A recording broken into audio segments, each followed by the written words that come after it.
From the $5,000 parking pin mistake to the modern fuel-saving features that are slowly executing your transmission, we are going to explain everything you should never do in an automatic car.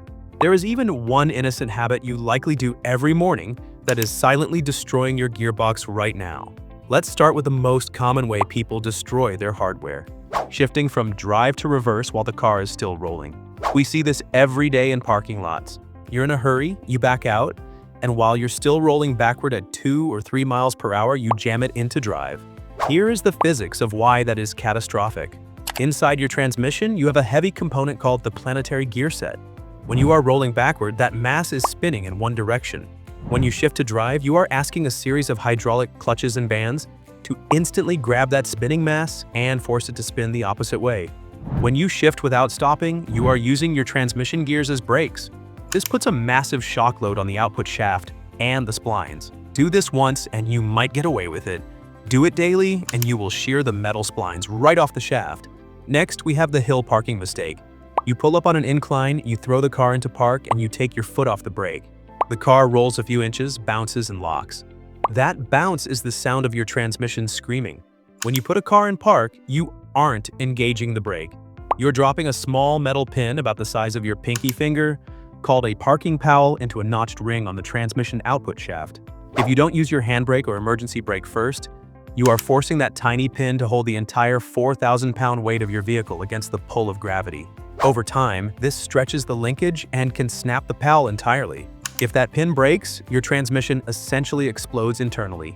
The golden rule: stop the car. Keep your foot on the brake, pull the handbrake, then shift to park.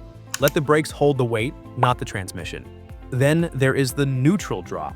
This is for the drivers who think they are in a Fast and Furious movie. This is where you rev the engine in neutral to 4,000 or 5,000 RPM and then slam it into drive to launch the car. In a manual car, you can feather the clutch to manage this power. In an automatic, there is no feathering. You are sending an instantaneous, explosive torque spike through the torque converter and into the clutch bands. It's the mechanical equivalent of being punched in the face without flinching. This shockwave creates heat spikes that glaze your clutch bands instantly, and it can snap CV joints and engine mounts. It doesn't make you faster, it simply makes you a pedestrian. Never free spin your wheels when stuck in snow or mud. When you are stuck, the instinct is to floor it. But look at your speedometer. You might be stationary, but your speedometer reads 40, 60, or 80 miles per hour. That means your differential gears inside the transmission are spinning at highway speeds, generating massive friction heat with zero airflow to cool them. But the real killer is the grip grab. If those spinning tires suddenly hit a patch of dry pavement or a rock, they stop instantly. That energy has to go somewhere. It travels back up the drive shaft and can literally shatter the transmission casing. If you are stuck, rock the car gently. Do not spin. Along with those things, there are some silent killers that you should avoid. Now we are moving on to the chemical killers. The issues related to fluid, heat, and pressure. The biggest lie in the automotive industry today is the concept of lifetime transmission fluid. You see this constantly in BMW and Mercedes-Benz owners' manuals. They claim the fluid never needs changing. This is largely a marketing term. Manufacturers define lifetime as the expected life of the warranty, usually around 100,000 miles. Once the warranty is up, they don't care if it breaks. Okay, listen carefully. Transmission fluid is a hydraulic oil, but it's also a detergent and a lubricant. Over time, heat breaks down its molecular chain. It loses its viscosity. Imagine the difference between water and maple syrup. When fluid gets too thin or burned, it stops protecting the metal gears. It stops acting like a cushion. The companies that actually build the transmissions, giants like ZF or Aisin, recommend changing that fluid every 50,000 to 60,000 miles. So ignore the marketing, listen to the engineers. Change your fluid. In short, don't blindly trust the manual. Ignoring this might save you a few $100s today, but it will cost you way more than that. Here is a habit you probably do every day. You get stuck in a massive traffic jam or you're waiting in a drive-through line for 20 minutes. You leave the car in drive with your foot on the brake. To the naked eye, it seems fine, but here is the problem. In an automatic, the engine is always connected to the wheels via the torque converter. Even when stopped, the engine is spinning a turbine inside that converter, churning the fluid to try and move the car. So this churning creates friction, and friction creates heat. Normally, driving forces air through the radiator to cool the fluid. But when you are stationary, there is no airflow. The fluid temperature begins to spike. High temperature is a major killer for CVT transmissions, like the ones found in many Nissans, which are notoriously sensitive to overheating. So if you are going to be stopped for more than 60 seconds, shift to neutral or park to give the system a break. Never drive a standard car through deep water. We aren't talking about rain, we mean flooded streets where the water reaches your door sills. Every transmission has a breather vent to allow pressure to escape when it gets hot. On off-road trucks, these vents are mounted high up. But on your sedan or hatchback, they are often right on top of the gearbox, low in the engine bay. If water splashes into that vent, it mixes with the oil. This creates a milky sludge often called the strawberry milkshake of death. Here is the chemistry. Automatic clutch packs are held together with a specific water-soluble glue. Once water hits them, the friction material dissolves and peels off the metal plates. And yes, the damage is instant and irreversible. You cannot flush this out. You have to rebuild the entire unit. Now stop revving your engine immediately after starting it in winter. Transmission fluid is hydraulic fluid. It works by pressure. When it is freezing outside, that fluid is thick, like cold honey. It takes time for the pump to push that thick fluid through the tiny valve body channels to lubricate the gears. If you start the car and immediately rev it or drive aggressively, you are spinning metal parts that are essentially dry because the fluid hasn't reached them yet. You are shaving microscopic layers of metal off your clutches every single morning, so please give it 30 to 60 seconds to circulate. Now let's discuss some of the driver habit killers that are most common for automatic cars. Some drivers think using the left foot for braking and the right for gas makes them faster or safer. In reality, it confuses the car's brain. First, resting your foot on the brake pedal, even slightly, keeps the brake pads in contact with the rotor. This creates drag, which forces the transmission to work harder to overcome the resistance, raising fluid temperatures. Second, most modern cars have a safety system called brake override. If the computer detects the gas and the brake are pressed simultaneously, it assumes the throttle is stuck. It will cut power to the engine to save you. This is a myth that needs to die. Shifting into neutral while driving downhill to save gas. 30 years ago, with carbureted engines, this might have worked. In a modern fuel-injected car, it is pointless and dangerous. When you coast downhill and drive, the car's computer detects that gravity is doing the work. It shuts off the fuel injectors completely. You are using zero gas. If you shift to neutral, the car has to inject fuel to keep the engine idling so it doesn't stall. So you are actually using more gas. Worse, when you are in neutral, the transmission oil pump slows down to idle speed, but your wheels are still spinning at 60 miles per hour. You are starving the output shaft bearings of oil at the exact moment they are spinning their fastest. You are saving nothing and risking everything. This is a habit borrowed from manual drivers, but it's dangerous in an automatic for a different reason.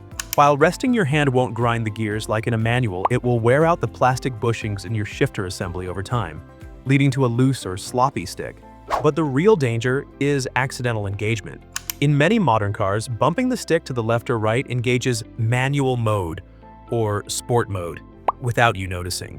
You'll be driving down the highway with your engine screaming at 6,000 RPM because you accidentally locked it in third gear. Keep your hands on the wheel. Finally, never ignore the AT temp or check engine light. Automatic transmissions are controlled by solenoids, electromagnets that open and close valves. These solenoids are incredibly sensitive to voltage. If you have a weak battery or a failing alternator, your transmission will start acting weird. It might shift hard, refuse to go into overdrive, or slip. Don't ignore the lights. A weak battery or failing alternator can send dirty voltage to your transmission computer, causing it to slam gears or slip. Many people are scammed into spending $4,000 on a new transmission when the real problem was just a $200 alternator or a loose battery terminal. If that AT temp or check engine light comes on, scan the codes immediately. It's the only way to know if your car is actually dying or just needs a jump start. From bad diving habits, we are going to shift gears towards the modern tech killers that your dealers didn't tell you about. The features designed to save you fuel are often the ones killing your transmission. Let's talk about Eco Mode. We all want better gas mileage, but you need to know how Eco Mode achieves it. It forces the transmission to upshift as early as possible. It wants you in 6th gear when you are only doing 30 miles per hour. On the highway, this is fine. But in stop-and-go city traffic, this is a major killer. It causes an issue called lugging. The engine is struggling to pull the car at low RPMs in a high gear.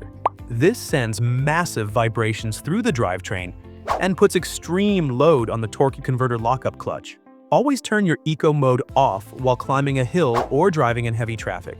Your transmission needs the mechanical advantage of lower gears to move the weight of the car without straining. Then we have the Auto Start-Stop feature. You stop at a red light and the engine turns off. Here is the danger zone. The split second the light turns green. When the engine is off, the transmission's hydraulic pump is also off. The fluid pressure inside the gearbox drops to 0. When the engine restarts, that pump needs a fraction of a second to rebuild pressure and fully engage the clutches. If you have a lead foot, if you stomp on the gas the instant the engine wakes up, you are forcing the transmission to transmit power before the clutches are fully clamped. This causes clutch slip. It's like sandpaper rubbing together. Over years of city driving, this burns out your clutch packs prematurely. But here is the solution for this. When the engine restarts, wait just 1 beat, literally half a second, before applying heavy throttle. Let the hydraulics catch up. We need to make a special mention for owners of dual clutch transmissions. These are found in many Fords, Volkswagens, and Hyundais. A DCT is an automatic, but internally it works like a manual. It uses physical clutch plates, not a fluid torque converter. If you drive a DCT like a regular automatic, you will kill it. The biggest mistake is inching in traffic. Creeping forward a few feet at a time without fully letting off the brake. In a normal automatic, the fluid absorbs this slip. In a DCT, you are physically slipping the dry clutch plates. It is exactly like riding the clutch in a manual car. You will overheat the unit and get a transmission overheat warning.